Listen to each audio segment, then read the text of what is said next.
மே மாத ராசி பலன். ஸோ நிறைய டிரான்சிஷனை வந்து அப்சர்வ் பண்ணியிருப்பீங்க. அதோடைய காம்போ ப்ரிடிக்ஷனும் டீட்டெயிலாக கொடுத்துருக்கேன். இப்போ நம்ம மே மாதம் நடக்கக்கூடிய இந்த குரு பெயர்ச்சி, ராகு கேது பெயர்ச்சி, மற்ற டிரான்சிஷனை பேஸ் பண்ணி என்ன நடக்க போகுது அப்படிங்கிறத கிளியராக டீட்டெயிலாக பார்ப்போம். www.lifehoroscope.in இந்த ஒரே ஒரு வெப்சைட் மட்டும் தான் நம்மளுது. ஸோ அதை மட்டும் சரியாக பயன்படுத்துங்க. லைக் பண்ணுங்கள், ஷேர் பண்ணுங்கள், சப்ஸ்கிரைப் பண்ணுங்கள். எல்லா மாதமும் தொடர்ந்து வீடியோஸ் கொடுக்குறேன். ஸோ 3 months புதுசாக பார்க்குறவங்க ஒரு 3 months அப்சர்வ் பண்ணிங்கன்னா டீட்டெயிலாக புரியும். உங்கள் ராசி மட்டும் பார்க்காதீங்க, உங்கள் லக்னத்துக்கும் நான் அதை ராசியாக தான் கொடுத்துருக்கேன், அதையும் சேர்த்து பாருங்கள். உங்கள் பர்த் சார்ட்டையும் ஒரு தடவையாவது செக் பண்ணிங்க. என்ன தசாபுதி நடக்குது, உங்களோட பிளானட்டரி பொசிஷன் என்ன, அது எப்படி உங்களுக்கு ஆக்டிவாக இருக்குது அப்படிங்கிறத செக் பண்ணி பார்த்துங்க. அதுக்கு தான் நான் நிறைய லேர்ன் ஆஸ்ட்ரோன்ற சப்ஜெக்ட்டையும் எடுத்திருக்கேன். அதுவும் யூடியூப்லேயே நம்ம சேனல்லே இருக்குது. நியூமராலஜி வீடியோஸும் பண்ணியிருக்கோம். வாஸ்து வீடு பார்க்குறவங்க, புதுசாக வீடு வாங்குறவங்க, பிளாட் வாங்கி கட்டுறவங்க எல்லாருக்குமே வாஸ்து ரெஃபரன்ஸும் கொடுத்துருக்கேன். ஜெமாலஜியும் ரெஃபரன்ஸ் கொடுத்துருக்கேன். நிறைய சர்வீஸும் சைட்டில் ஆட் பண்ணியிருக்கோம். ஸோ சரியாக பயன்படுத்திங்க. இப்போ நம்ம மே மாத ராசி பலனை டீட்டெயிலாக பார்க்கலாம். கடகராசி. கடகராசி வந்து நிறைய பேர் எனக்கு தேங்க் பண்ணிங்க. எனக்கும் ரொம்ப சந்தோஷமாக இருந்தது. ஏன்னா நீங்கள் எல்லாம் தேங்க் பண்ணதுன்னா அந்த அஷ்டம சனி முடிஞ்சது இனிமேல். ஏன்னா நிறைய பேர் எனக்கு டேரெக்டாக மீட் பண்ணும்போதும் அதுதான் சொன்னாங்க. அஷ்டம சனி we face lot of issues, troubles, கடன் பிரச்சனை, நோய்கள்லாம். பட் ஆனால் இந்த ஏப்ரல்லேருந்தே கொஞ்சம் பெட்டர் தான் ஆகிட்டு வந்து இப்போ மே மாத பலன்லையும் கடகம் வந்து கொஞ்சம் சார்ஜ் எடுக்குது, பாசிட்டிவாக தான் சார்ஜ் எடுக்குது. நீச்ச செவ்வாய் வந்து உங்களுக்கு பெரிய ப்ளஸ். ஏன்னா செவ்வாய் வந்து நீச்சமடைகிற வீடு தான் கடகம். கடகத்துக்கு செவ்வாய் வந்துட்டாருன்னு சொன்னோம்னா அந்த அந்த சந்திரன் வந்து கடகத்துக்கு அதிபதியாக இருக்கிறதுனால அவர் எப்படியும் டே டு டே எப்படி ஸ்டாரில் ஒரு ஸ்டாராக மூவ் பண்ணிகிட்டே இருப்பார். ஸோ 2.25 நாள் ஒரு முறை ஒரு ராசியை கடந்துகிட்டே போவார். ஸோ சந்திரன் இந்த முறை எப்போல்லாம் விருச்சிகத்துக்கு இருக்காரோ, எப்போல்லாம் மேஷமில் இருக்காரோ, எப்போல்லாம் செவ்வாயோட கடகத்தில் சேர்ந்துருக்காரோ, எப்போல்லாம் மகரத்தில் வந்து செவ்வாயை பார்த்துட்டு இருக்காரோ, கிட்டத்தட்ட இது ஒரு 2.25 அப்படின்னு சொல்லி இன்ட்டு 4ன்னு போட்டியா 10 days 10 நாட்கள் வந்து நீச்ச பங்க ராஜயோகத்தை செவ்வாய்க்கு கொடுத்துட்றாரு. இது ஒரு பெரிய ப்ளஸ் ஆகிடுச்சு நம்ம. ஸோ அப்புறம் சந்திரன் உச்சமாக இருக்கிற ஒரு 2.25 நாள் இருக்குது. அப்போ வந்து கிட்டத்தட்ட ஒரு ஒரு ஒரு 12.5 நாள் வச்சுங்களேன். சரி 12 days வச்சுங்க, மினிமம் 12 days வச்சுங்க. வேறு ஏதாவது ஒரு காம்பினேஷன் இருக்கான்னு நான் செக் பண்ணி பார்த்தேன். வேறு ஏதாவது ஒரு காம்பினேஷன் ஏதாவது ஹெல்ப் பண்ணுமா, சப்போர்ட் பண்ணுமான்னு பார்க்கும்போது மேஷத்தில் வந்து சந்திரன் இருக்கும். மேஷத்தில் சந்திரன் இருக்கும்போது செவ்வாயும் சந்திரனும் பரிவர்த்தனை பண்ணியிருக்கும். ஸோ மேஷத்தில் சந்திரன் இருக்கிறது, ரிஷபத்தில் சந்திரன் உச்சமாக இருக்கிறது, கடகத்தில் சந்திரன் செவ்வாயோடய சேர்ந்து இருக்கிறது, விருச்சிகத்தில் வந்து சந்திரன் வந்து செவ்வாயோட பரிவர்த்தனை பண்ணியிருக்கிறது, மகரத்தில் சந்திரன் வந்து நேர்கோட்டில் நிற்கிறது. அப்போது நம்ம வந்து மேஷம், ரிஷபம், கடகம், அதுக்கப்புறம் வந்து விருச்சிகம், மகரம், இந்த 5 ராசியில் சந்திரன் இருக்கிறது செவ்வாய்க்கு சப்போர்ட் பண்ணிடும். ஸோ 5 × 2ன்னு போட்டால் 10, அது 2.25 நாள் 12 days நான் சொன்ன கணக்கு. ஸோ 12 நாட்கள் வந்து கடகத்துக்கு ஃபேவரபுளான நாளாக இருக்கும். அது நீங்கள் கேல்குலேட் டெய்லி பார்த்துடலாம் என்னென்ன ஸ்டாரில் போயிட்டுருக்குன்னு சொல்லிட்டு. அடுத்து குரு பலம் இருக்கா அப்படின்னு பார்த்தா, குரு வந்து நிறைய பேருக்கு என்ன கொஸ்டின் கேட்டிருந்தாங்க. குரு வந்து 12th house போகிறாரு, இது எப்படி ஏதாவது கெட்ட பலன்லாம் நடக்குமா அப்படின்னு எப்போயும் ஒன்று புரிஞ்சுங்க.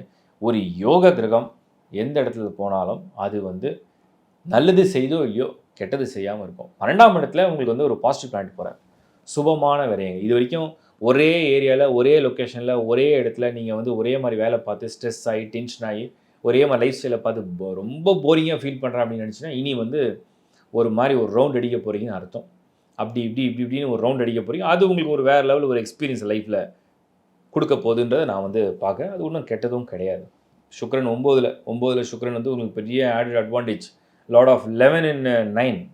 ஸோ ஒரு அதிர்ஷ்டகரமான வாய்ப்புகளும் ஒரு அதிர்ஷ்டகரமான ஒரு ஒரு பொருளாதார முன்னேற்றத்தையும் அடையக்கூடிய ஒரு சான்ஸை வந்து இந்த சுக்ரன் வந்து கொடுத்துரும்.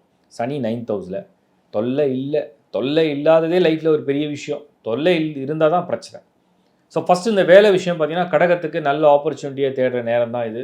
ஸோ நல்ல ஆப்பர்ச்சுனிட்டிக்கு வந்து நீங்கள் வந்து ஒரு இடத்துலேருந்து வேறு ஒரு இடத்துக்கு மாறுறதுக்கு சரியான காலம், சரியான நேரம், அதை சரியாக பயன்படுத்திங்க. அது ரிசல்ட்ஸ் அது காமிக்கும். அடுத்தது நம்ம பார்க்குறது மேரேஜ். ஏன்னா அஷ்டம சனியில் லாஸ்ட் ஒரு 5 years நீங்கள் அப்படியே ஒரு ஸ்டோரி எடுத்து பார்த்தீங்கன்னா, இந்த கண்டக அஷ்டம சனியில் கடகத்தில் பிறந்தவங்களுக்கு நிறைய பேருக்கு வந்து இந்த ஃபேமிலியில் நிறைய டிஸ்டர்பன்ஸை கொடுத்துருக்கு, நிறைய ட்ரபிளை கொடுத்துருக்கு, அன்வான்ட் இஷ்யூஸை ஃபேஸ் பண்ண வச்சுருக்கு. சில பேருக்கு குழந்தைகள் மூலிமா கூட சில பேருக்கு அந்த கன்சீவ் ஆகிறதுல நிறைய பிரச்சனைகள், அப்புறம் டிலே இன் சைல்டு பர்த்து, அந்த மாதிரி நிறைய இஷ்யூஸும் ஃபேஸ் பண்ணதான் நான் வந்து மெசேஜை படித்தேன். ஸோ ஓவராலாக நான் என்ன சொல்ல வரேன்னா, கடகம் இப்போ அந்த மாதிரியான தொல்லைகள் கிடையாது. மேரேஜ் ரிலேட்டாக இருக்கிற இஷ்யூஸை நீங்கள் வந்து செல்ஃபாகவே பேசியும் சமாதானப்படுத்தி சால்வ் பண்ணலாம். ஒருவேளை நிறைய பேருக்கு பிரேக் ஆகிடுச்சு, அது வந்து வேறு வழியே இல்லை, நாங்கள் தாக்கு பிடிக்க முடியாமல் டிவோர்ஸ் வரைக்கும் போயிடுச்சு அப்படின்னா, நீங்கள் அடுத்த ஒரு லைஃப்பை பிளான் பண்ணுறீங்க அப்படின்னா இது சரியான டைம் தான். You can take a chance. அது நல்லா இருக்குன்னு நான் சொல்கிறேன்.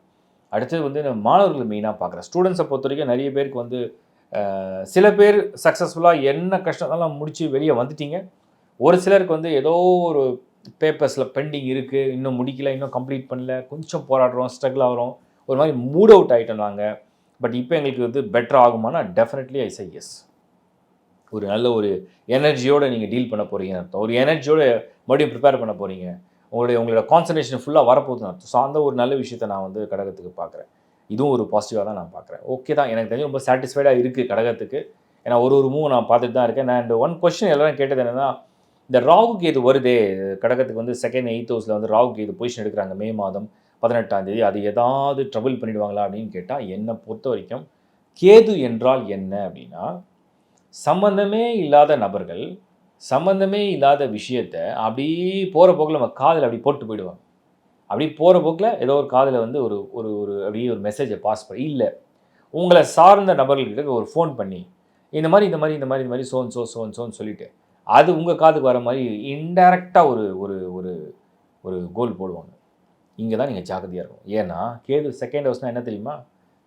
கண்ணால் பார்ப்பது, காதால் கேட்பது. நீங்கள் நம்புறீங்களா நம்பலையா?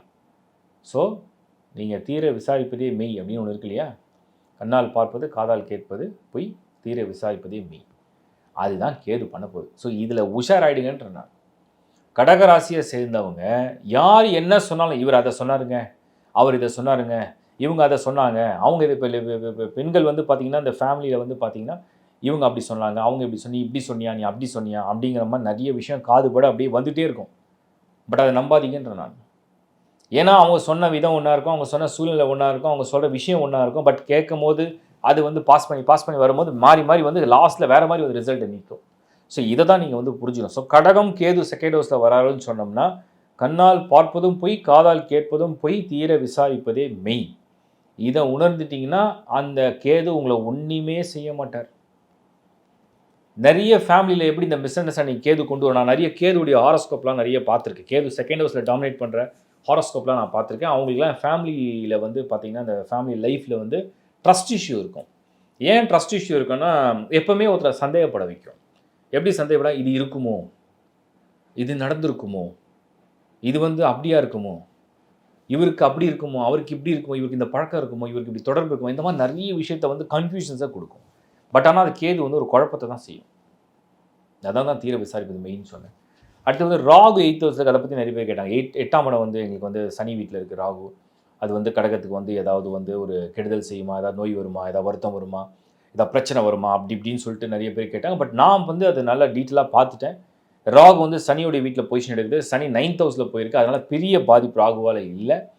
இருந்தாலும் உங்களுடைய பயணங்கள், திடீர் பயணங்கள், ஒருவேளை ஒரு ஒரு ஒரு ஹெல்த் கன்சர்ன்ஸ் அப்படின்னு பார்க்கும்போது கால் பகுதியில் முட்டி, இடுப்பு சம்மந்தப்பட்ட விஷயங்கள், நரம்பு சம்மந்தப்பட்டதெல்லாம் கொஞ்சம் ஹெல்த் கேர் எடுத்துக்கிறது நல்லது. அவ்வளோதான். இது ரொம்ப பெரிய பாதிப்பை காமிக்கல.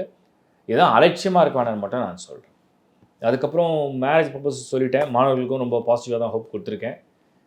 இந்த அசட்ஸ் அண்ட் ப்ராப்பர்ட்டிலாம் அப்படி வாங்குறது, இன்வெஸ்ட்மெண்ட்ஸ்னு நிறைய பேர் கேட்டிருக்குது வந்து கடகத்துக்கு பார்த்த இன்வெஸ்ட்மெண்ட்ஸ். கடன் தீர்க்க போகிறீங்க அப்படின்னா முதல்ல இன்வெஸ்ட்மெண்ட் பண்ணுறத விட கடனெல்லாம் அடிச்சிடுங்க. ஏன்னா குரு 12ல் வராது. இந்த குரு 12ல் வரதை வந்து நீங்கள் அட்வான்டேஜாக பயன்படுத்திங்க.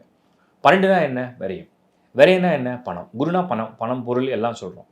பட் குரு வந்து பேங்க் லோனுக்கும் முக்கியமான பிளான்ட்டே குரு தான். பேங்க் லோனை சில பேர் வாங்கிட்டே இருப்பாங்க. Credit cards, bank loans, personal loans, home loan, அந்த லோன், இந்த லோன், ஏகப்பட்ட பிஸ்னஸ் லோன், எல்லா லோனும் கம்ப்ளீட்டாக வாங்குறது வந்து இந்த ஜூபிட்டர் வந்து 12th ஹவுஸில் இருக்கவங்களுக்கு உண்டு. அப்போ நீங்கள் என்ன பண்ணலான்னா, இதான் சான்ஸ் உங்களுக்கு. 12th ஹவுஸில் குரு வந்திருக்காரு, பணத்தை விரயம் பண்ண வைக்க போகிறாரு. என்னென்ன கடன் இருக்கோ சம்பாதிக்கிற மொத்த பணத்தையும் கொண்டு போய் இந்த இஎம்ஐயில் வந்து பே பண்ணுறதுக்குள்ள இன்னும் கொஞ்சம் கலெக்ட் பண்ணி மொத்தமாக அடைச்சிருங்கன்ற. கடனெல்லாம் நீங்கள் வந்து ஒழிச்சிடுங்க. எல்லா கடனையும் இல்லாத மாதிரி பண்ணிடுங்க, நில்லாக்கிடுங்க. அது உங்களுக்கு கிடைக்கிற கோல்டன் ஆப்பர்ச்சுனிட்டி. இல்லை யாருக்காவது நீங்கள் நன்றி கடன் செலுத்தணும், நிறைய அவங்ககிட்ட வாங்கிட்டீங்க, ஹெல்ப் பண்ணிட்டாங்க, அதை பதிலுக்கு போய் செஞ்சுருங்க. சீனியர் சிட்டிசன்ஸை பொறுத்த வரைக்கும் கடகம் அஷ்டம சனி முடிஞ்சது, நிம்மதி. ஆல்ரெடி யூ ஆர் இன்ட்டு 65, 67, 70 கிட்டே இருக்கீங்க. எங்களை அஷ்டம சனி போட்டு வாட்டி வதச்சி கிட்டத்தட்ட நான் இந்த யமலோக வாசலில் போய்லாம் வந்தவங்களாம் நிறைய பேர் என்கிட்ட சொல்லியிருக்காங்க. அப்படியே யமதர்மன் வந்து கிட்ட வந்துட்டார், வாசல் வரைக்கும் போயிட்டேன், பட் உள்ளே நுழையில, என்னை எல்லாம் காப்பாற்றி கொண்டு வந்துட்டாங்க. அந்த மாதிரி மோசமான நோய்கள், மோசமான வருத்தம்லாம் நிறைய பேர் சந்தித்து வெளியே வந்தவங்களாம் உண்டு. பட் இனிமேல் அந்த மாதிரி ஒரு கண்டம் இல்லை, பயப்பட தேவையில்லை. பட் எனினும் உங்கள் பர்சனல் சார்ட்டை நீங்கள் செக் பண்ணி பார்த்துங்க. பட் இன் ஜென்ரல் நம்ம வந்து அப்சர்வ் பண்ணதில் கடகம் அந்த அந்த கண்டமான ஒரு விஷயத்துலேருந்து சனி உங்களை விடுதலை கொடுக்குறாருன்னு அர்த்தம். அது ஒரு பாசிட்டிவான விஷயமா நான் பார்க்குறேன்.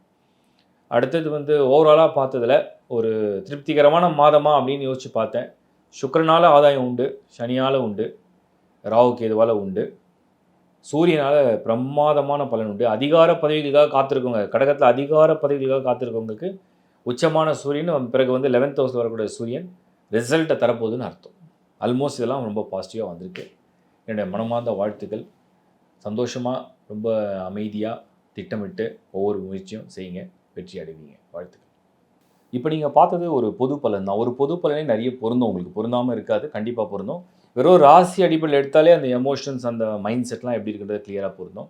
இன்னும் உங்களுடைய லக்னத்தை மேட்ச் பண்ணி 2 வீடியோவை நீங்கள் மேட்ச் பண்ணும்போது எக்ஸாக்டாக பொருந்தணும். நான் நிறைய வீடியோவில் சொல்லிட்டேன், புதுசாக பார்க்கலன்னு சொல்கிறேன். லக்னம் என்பது உங்களுடைய விதி, அதை பேஸ் பண்ணி தான் தசாபுத்தி வேலை செய்யும். லக்னத்தை பேஸ் பண்ணி தான் பிளானட்டரி பொசிஷனோட காம்பினேஷன் எடுப்போம். ராசி என்பது உங்கள் மனசு என்பது உங்கள் எமோஷன் என்பது உங்களோட லைஃப்பில் வந்து நீங்கள் ஆக்ஷனில் கொண்டு வரக்கூடிய ரிசல்ட்ஸ் எல்லாம் அந்த எமோஷனில் தான் கொடுக்கும். அண்ட் ராசி என்பது தான் ரிசல்ட்டை கொடுக்கக்கூடிய ஒரு எக்ஸிக்யூஷன் பாயிண்ட்னு நம்ம சொல்கிறோம். ஸோ எல்லா நடைமுறை வாழ்க்கையும் நம்ம ராசி மூலியமாக தான் அனுபவிப்போம். ஆனால் லக்னம் என்பது தான் அது நிச்சயிக்கப்பட்ட விதி என்னன்றதை காமிக்கும். ஸோ இந்த புரிதலோடு நீங்கள் வந்து இந்த ஆஸ்ட்ராலஜியை வந்து ஃபாலோ பண்ணுங்கள். அண்ட் ஹாரோஸ்கோப்பை நீங்கள் வந்து தொடர்ந்து ஒரு 3 to 4 months பார்த்தா தான் ஒரு அப்சர்வேஷன் கிளியராக புரியும். என்ன நடக்குது, நம்மளுக்கு என்ன மேட்ச் ஆகுது, என்ன பண்ண போகிறோம்னு தெரியும். அதை விட மெயினாக நான் எல்லாருக்கும் சொல்கிறது, அந்த தசாபுக்தி என்னன்றதை கிளியராக பண்ணுங்கள். அவுட் ஆஃப் 9 சனி தசையா, குரு தசையா, ராகு கேது தசையா, என்ன தசை நடக்குதுன்னு கிளியராக அப்சர்வ் பண்ணி அதை அந்த கிராஃபை கரெக்டாக பாருங்கள். அந்த பர்டிகுலர் பிளானட், அந்த தசா நடத்தக்கூடிய பர்டிகுலர் பிளானட் வந்து ஹாரோஸ்கோப்பில் வந்து சரியாக இருக்கா, அது நல்ல பொசிஷனில் இருக்கா, அதிலிருந்து பிளானட்ஸ்லாம் எப்படி பொசிஷனாக இருக்குது, அது என்ன ரிசல்ட்டை கொடுக்க போகுதுன்றதை பாருங்கள். இதில் வந்து clockwise motion, anti clockwise motion இருக்குது, வக்ரகதி இருக்குது, ஷட்பல ஸ்கோர் இருக்குது, எல்லாத்தையும் நீங்கள் மேட்ச் பண்ணி பார்த்தா தான் ஒரு புரிதலுக்கு நீங்கள் வர முடியும். ஸோ தெளிவாக அது என்னன்றதை நீங்கள் பாருங்கள். அடுத்தது நான் சொல்ல விரும்புறது உங்களுக்கு என்னென்னா, ஹாரோஸ்கோப்புடைய சப்போர்ட்டே வந்து பார்த்தீங்கன்னா, நிறைய பேர் நிறைய கொஸ்டின்ஸ்லாம் நான் படிக்கிறேன், கமெண்ட்ஸில் படிச்சு தான் இருக்கேன். ஸோ ஜெனினாக உங்கள் கமெண்ட்ஸை ஷேர் பண்ணுங்கள். நான் அதுக்கேற்ற ப்ரிப்பரேஷன் பண்ணிட்டு தான் இருக்கேன். நிறைய பேர் கேட்டாங்க, இப்போ கூட ரீசனாக ஒரு கமெண்ட் பார்த்தேன் நான், இது வந்து இந்தியாவில் இருக்கவங்களுக்கு தான் வேலை செய்யுமா, வெளிநாட்டில் இருக்கவங்களாம் எதாவது பார்க்கறதுல நல்லா இருக்காங்க. நீங்கள் ஒன்று நல்லா புரிஞ்சுங்க, சூரியனை பேஸ் பண்ணி தான் மற்ற கோளோட நகர்வு இருக்கும். சன்னோட லைட்டு தான் வந்து நீங்கள் வந்து ஐ திங்க் என்னுடைய இது தப்பு இல்லைன்னா நான் சொல்கிறேன், சூரியன்லேருந்து ஒளி வந்து ஒவ்வொரு பிளானட்டுக்கும் ரீச் ஆகிற டைம் வந்து பார்த்தீங்கன்னா 8 minutes, 12 minutes, 10 minutes, 3 minutesலாம் ரீச் ஆகும். ஸோ அந்த சூரியனை ஒளியை உள் வாங்கி தான் இதெல்லாம் ஆக்டிவாக உங்களுக்கு வந்து ரிசல்ட்டை கொடுக்க போகுது. அதுலேருந்து தான் சந்திரன், அதோட இன்னும் ஒரு சின்ன பகுதி அதான் எமோஷனை கொடுக்குது. ஸோ இப்போது நீங்கள் என்ன புரிஞ்சுக்க போனால், சூரியன்னா சூரியனா ரூலர்னு அர்த்தம். இப்போ நம்ம நாட்டுடைய சட்டம் இன்னொரு நாட்டில் இருக்குமான்னு கேட்டால் இருக்காது. அந்த நாட்டுடைய சட்டம் நம்ம நாட்டில் இருக்குமானா இருக்காது. எல்லா கண்ட்ரிக்கும் ஒரே மாதிரி யூனிவர்சல் லாவானா இருக்காது. ஒரு நாட்டுக்கு ஒரு சட்டம் இருக்குது. அந்த சட்டத்தை யார் கொண்டு வராங்க? ஒரு ராஜா கொண்டு வரார். ராஜானா அந்த நாட்டை ஆளக்கூடிய ஒரு அதிபர். அப்போது ஒரு கிங்குன்னு நம்ம சொல்கிறோம், இல்லை ஒரு அதிபர்னு சொல்கிறோம், இல்லை பிரசிடென்ட்னு சொல்கிறோம், இல்லை பிரைம் மினிஸ்டர்னு சொல்கிறோம். ஸோ அவங்க கிட்ட தான் அந்த பவர் இருக்குது. அப்போ அந்த சட்டத்தை அவங்க கொண்டு வரும்போது அதுக்கு உட்பட்டு தான் அந்த மனிதர்கள் வந்து ஒரு விஷயத்தை செயல்படுத்த முடியும். அதே மாதிரி தான் நீங்கள் இந்த ஆஸ்ட்ராலஜிங்கிறது வந்து ஒவ்வொரு நாட்டுக்கும் ஏன் வித்தியாசப்படுதுன்னா இதான் ரீசன். அந்த நாட்டுக்கு உட்பட்ட ஒரு திட்டங்களுக்கு அந்த பிளானட்டோட ஆக்டிவேஷன் கொடுத்துட்டே இருக்கும் ரிசல்ட்ஸை. ஸோ இதெல்லாம் நான் ஒரு ரொம்ப பெரிய விஷயமாக டிஸ்கஸ் பண்ண வேண்டியிருக்கு. பட் நான் உங்களுக்கு ஷார்ட் அண்ட் ஸ்வீட்டாக சொல்கிறேன். அடுத்த விஷயம் நீங்கள் புரிஞ்சிக்க வேண்டியது என்னென்னா, உங்களோட இண்டிவிஜுவல் ஹாரோஸ்கோப். யாருமே உங்களோட இண்டிவிஜுவல் ஹாரோஸ்கோப்பை நிறைய பேர் பார்க்குறது இல்லை. பிளானட்டரி பொசிஷனை ரீட் பண்ணுங்கள். பிளானட்டரி பொசிஷன் அப்படின்னா என்னென்னா 12 ஹவுசஸ் இருக்குது. அந்த 12 ராசி கட்டம் என்பது வந்து மேஷம் முதல் மீனம் வரை இருக்கும். அதை நான் வந்து லேர்ன் ஆஸ்ட்ரோவில் நிறைய லெவலில் எடுத்திருக்கேன்.